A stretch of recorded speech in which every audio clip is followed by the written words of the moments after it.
Welcome to the Encouraging Cup. I'm Dr. Boomer Brown with Doing Good at Work. Well, this week's free resource is Who Does the Dishes? Decision Making in the Marriage. Well, my wife and I, Lisa, have been married for 44 years. People like to ask us, what's the secret to marriage? How do you do this? How do you stay together so long? Well, we both give those that ask the same answer. Marriage takes three: her, him, and God. God in the center of your marriage can help you get through and overcome a lot of things. God in your marriage can help you with decisions.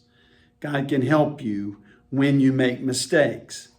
We can work together to forgive each other, to love each other, and work toward the common goals. There's a lot more information in this free resource that you can ask for. But let me give you just a couple of key statements that I'd like for you to remember, whether you're currently married, remarried, thinking about getting married, hoping that you'll get married. These things will help you. Not only will these things help you in marriage and learning how to make decisions, they'll help you in life as general. The number one thing is to make sure that God is in the middle of whatever you're doing. The number two thing, equally as important, is love must come first. You have to love the other person. You have to care about the other person more sometimes than you do about yourself. Sure, you should love yourself. That's good advice. But not be an egotist or a narcissist.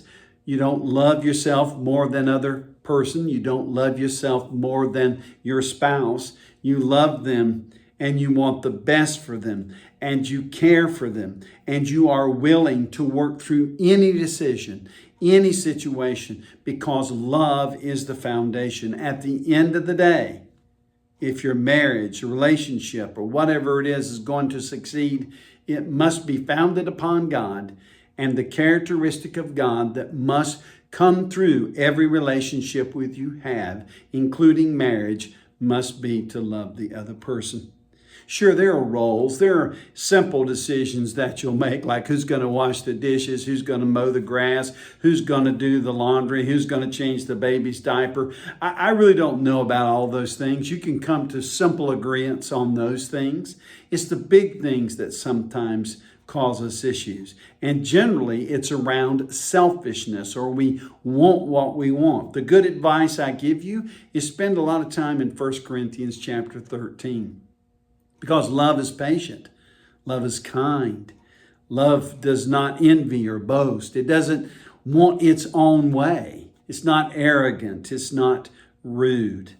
You see, love wants the best. Love always rejoices in doing the right thing, not the wrong thing.